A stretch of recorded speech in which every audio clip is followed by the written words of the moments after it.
रसिक हो, तुमच्यासाठी घेऊन आलो आहोत कवितांचं अंतरंग उलगडणारा कार्यक्रम काव्यांजली हितगुज कवितेशी. लेखन जान्हवी भागवत. निवेदन जान्हवी भागवत आणि संपदा जोशी. शीर्षक गीत गायन कश्मीरा सावंत. आणि सादर करते विवेक वानखडे.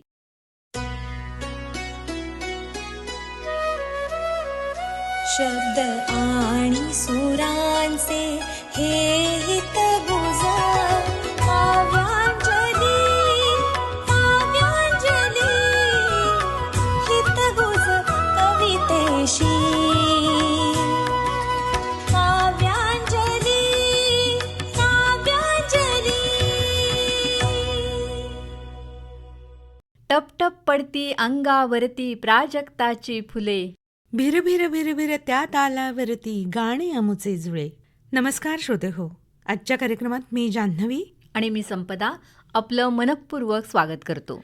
श्रोते हो, आठवली नाही कविता? कविवर्य मंगेश पाडगावकरांची ही कविता. बालभारतीच्या पुस्तकातल्या ज्या अनेक आवडत्या कविता आहेत त्यातलीच ही कविता. श्रोते हो, या कवितांनी आपलं बालपण समृद्ध केलं होतं. त्यांनी मनात एक स्थान निर्माण केलं होतं. म्हणूनच या कविता आपल्या स्मरणात राहिल्या आहेत. या कवितेच्या पुढच्या ओळी किती सुंदर आहेत पहा. कुरणावरती झाडाखाली ऊन सावली विणते जाळी. कुरणावरती झाडाखाली ऊन सावली विणते जाळी. येतो वारा पहा भरारा. गवत खुशीने डुले. टप टप पडती अंगावरती प्राजक्ताची फुले. श्रोते हो, प्राजक्त फुलण्याच्या काळातली म्हणजे श्रावणातली ही कविता. मंद सुगंधाची उधळण करणारी केशरी देठ असलेली ही प्राजक्त फुलं भिरभिरणाऱ्या वाऱ्याच्या धक्क्यानं अंगावर पडतायत. आणि भिरभिरणाऱ्या या वाऱ्याच्या तालावर आमचं गाणं जुळून आलंय. बालमनातली ही साधीसुधी भावना पाडगावकरांनी नेमकी या कवितेतून व्यक्त केली. श्रावणातला ऊन सावलीचा खेळही या मुलांना आवडतो आहे. कुरणावरती झाडाखाली ऊन सावली विणते जाळी. या ओळीतून ऊन सावलीचा तो मनमोहक खेळ आपल्यालाही जाणवतो.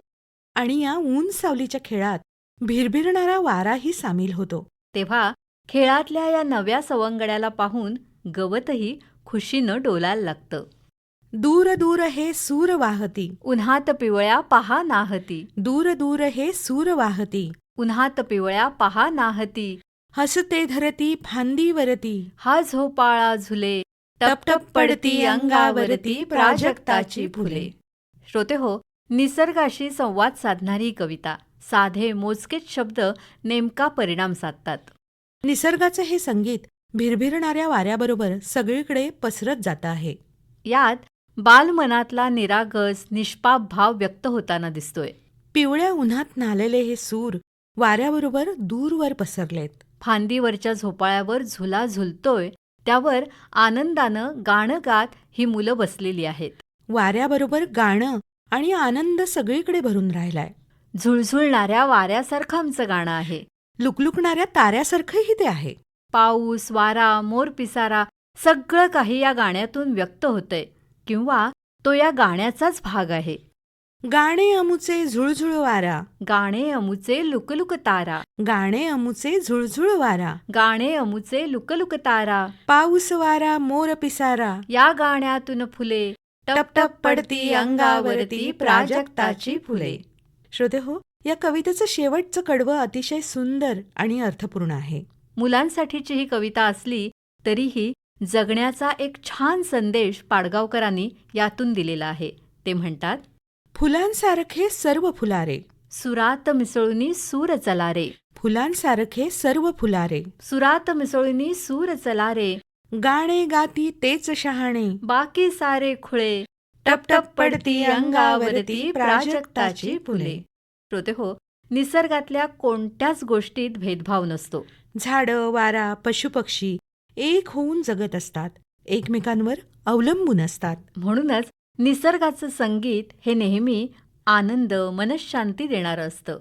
जी गोष्ट आपल्याला आनंद देणारी असते तीच आपण नेहमी करावी.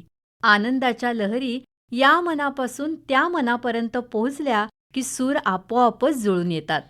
तर असं हे सुखाचं गाणं गाणारे सगळे शहाणे आहेत, तेच सुखी होतात. आणि दुःखाचं रडगाणं गाणारे कायमच दुःखी राहतात. श्रोते हो, पाडगावकरांची साधी अशी ही कविता, पण मोलाचा संदेश देणारी. निसर्गातल्या घटकांची प्रतीकं वापरून अतिशय साधेपणानं सुखाची व्याख्या सांगणारी ही कविता म्हणूनच आपल्याला आवडते. त्यांची ही कविता अनुभवायला जास्त आवडते. मला आनंदी व्हायचंय असं म्हणून आनंदी होता येत नाही.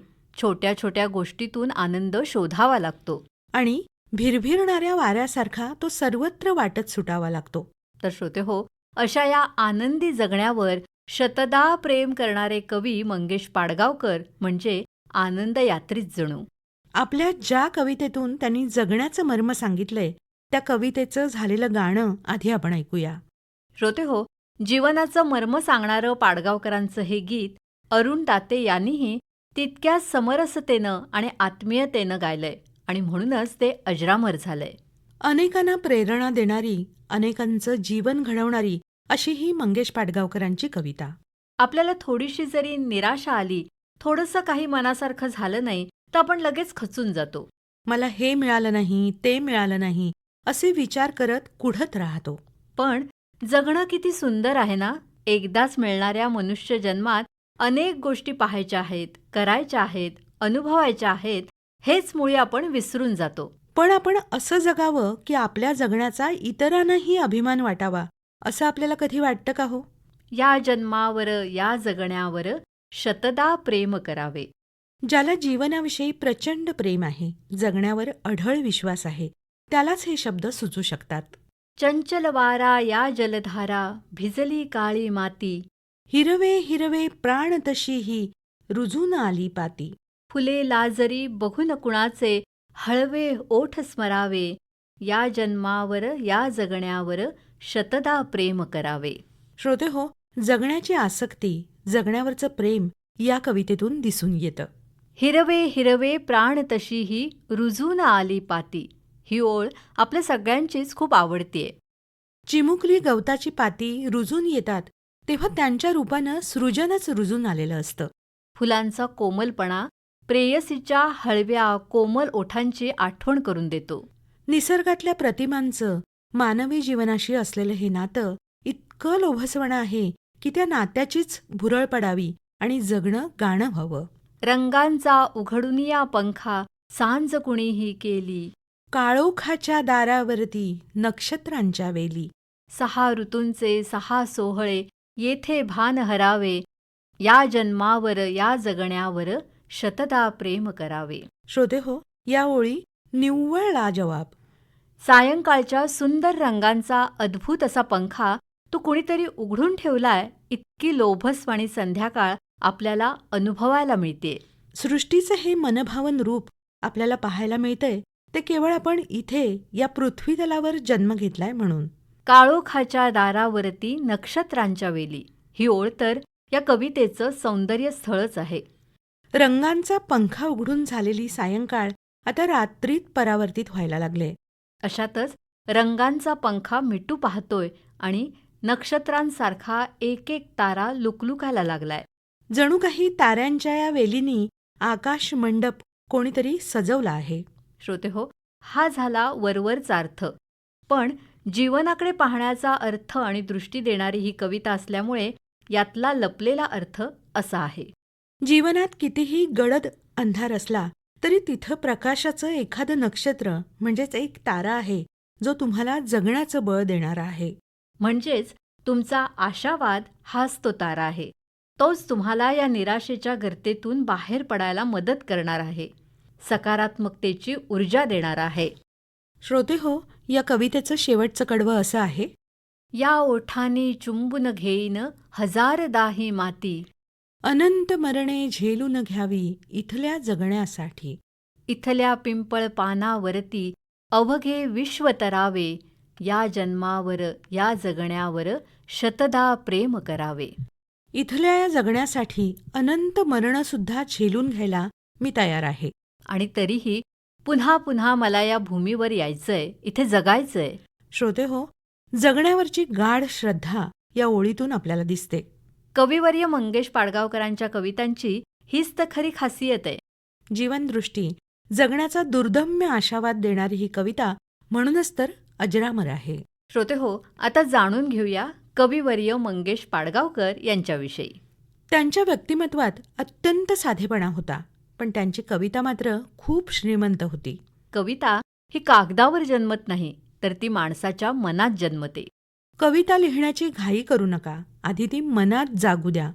अनुभव पिकला की शब्द आपोआपच येतात. तर अशी अनुभवसिद्ध कविता लिहिणारे कविवर्य मंगेश पाडगावकर यांचा जन्म 10 मार्च 1929 सालचा सिंधुदुर्गातल्या वेंगुर्ल्याचा. त्यांनी मराठी आणि संस्कृत विषयात MA केलं. 2 वर्ष महाविद्यालयात प्राध्यापक म्हणून अध्यापनही केलं. नंतर 1964 ते 1970 या कालावधीत मुंबई आकाशवाणी केंद्रात निर्माता म्हणूनही काम केलं. सहजता, साधेपणा आणि आशय घनता ही त्यांच्या काव्याची वैशिष्ट्ये आहेत. वाचकांना काय हवं आहे याची अचूक जाण त्यांना होती. म्हणूनच मुलांसाठी सुट्टी एके सुट्टी किंवा सांग सांग भोलानाथ यासारखी गाणी लिहितानाच शुक्र तारा मंद वारा चांदणे पाण्यातुनी, श्रावणात घननिळा बरसला तिन्ही लोक आनंदाने भरून राहू दे रे, यासारखी गाणी किंवा मग प्रेम म्हणजे प्रेम म्हणजे प्रेम असतं तुमचं आमचं सेम असतं, यासारख्या कविता लिहिल्या. आणि समाजकारण राजकारण यावर भाष्य करणारी सलाम ही कविता सुद्धा त्यांनी लिहिली. सांग सांग भोलानाथ ही कविता लिहिणारा कवी सलामसारखी कविता लिहितो तेव्हा आपण अचंबित होतो की इतकी विविधता कशी येऊ शकते. श्रोते हो, पाडगावकरांनी 2000 पेक्षा जास्त कविता लिहिल्या, पण त्यांच्या एकाही कवितेचं चित्रपटगीत झालेलं आपल्याला आढळत नाही. भावगीतांच्या विश्वात मात्र त्यांच्या कवितांचा अमीट ठसा उमटला आहे. त्यांनी कवितेत नवनवीन प्रयोग केले. बोलगाणी, वात्रटिका, बोलगझल, राजकीय सामाजिक जाणीवांच्या कविता असं विपुल लेखन त्यांनी केलं. संत मीराबाई, संत कबीर, संत सुरदास यांच्या कवितांचे अनुवाद, तर मोरूमध्ये विनोदी कविता आणि विदूषक या संग्रहात उपरोध उपहास व्यक्त करणाऱ्या कविता लिहिल्या. उदासबोध या संग्रहात विडंबन काव्य लिहिलं. असे अनेक प्रयोग त्यांनी केले. धारानृत्य, जिप्सी, छोरी, उत्सव, सलाम, भटके पक्षी यासारखे त्यांचे कविता संग्रह, तर बोलगाणी, भोलानाथ, चांदोमामा, सुट्टी एके सुट्टी हे लहान मुलांसाठीचं साहित्य, त्याचबरोबर रोमिओ आणि ज्युलिएट या शेक्सपियरच्या नाटकाचं भाषांतरही त्यांनी केलं आहे. श्रोते हो, निरोप घेताना त्यांच्या जिप्सी या कविता संग्रहातल्या कवितेच्या ओळी तुम्हाला ऐकवाव्याशा वाटतात. संथ निळे हे पाणी वर शुक्राचा तारा, संथ निळे हे पाणी वर शुक्राचा तारा, कुरळ्या लहरी मधुनी शीळ घालतो वारा, कुरळ्या लहरी मधुनी शीळ घालतो वारा. निसर्गातली प्रतीकं त्यांना फितूर होती असंच या ओळी वाचून आपल्याला वाटत राहतं. आणखीही एका कवितेतल्या ओळींचा उल्लेख इथे न राहून करावासा वाटतोय. तू असतीस तर झाले असते सखे उन्हाचे गोड चांदणे, तू असतीस तर झाले असते सखे उन्हाचे गोड चांदणे, मोहरले असते मौनातून एक दिवाणे नवथर गाणे, मोहरले असते मौनातून एक दिवाणे नवथर गाणे, तू असतीस तर झाले असते आहे त्याहून हे जग सुंदर, तू असतीस तर झाले असते आहे त्याहून हे जग सुंदर, चांदण्यात विरघळले असते गगनधरेतील धूसर अंतर, चांदण्यात विरघळले असते गगनधरेतील धूसर अंतर. श्रोते हो, मंगेश पाडगावकरांच्या अशा अनेक सुंदर कविता आहेत. त्या तुम्हाला हा कार्यक्रम ऐकताना नक्कीच आठवल्या असतील. तर पाडगावकरांच्या कवितांच्या प्रदेशात तुम्हाला सोडून आम्ही आता आपला निरोप घेतोय. पण श्रोते हो, आजचा हा कार्यक्रम तुम्हाला आवडला ना, आम्हाला अवश्य कळवा. आमचा व्हॉट्सॲप नंबर आहे 94 035 73 485. तर आजच्या या कार्यक्रमातून मी जान्हवी आणि मी संपदा आपला निरोप घेतोय. नमस्कार.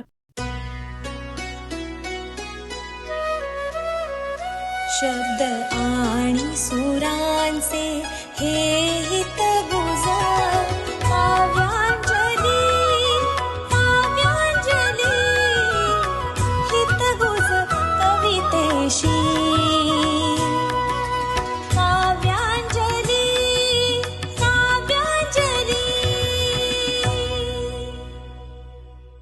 श्रोते हो, आपण ऐकत होता कवितांचं अंतरंग उलगडणारा कार्यक्रम काव्यांजली.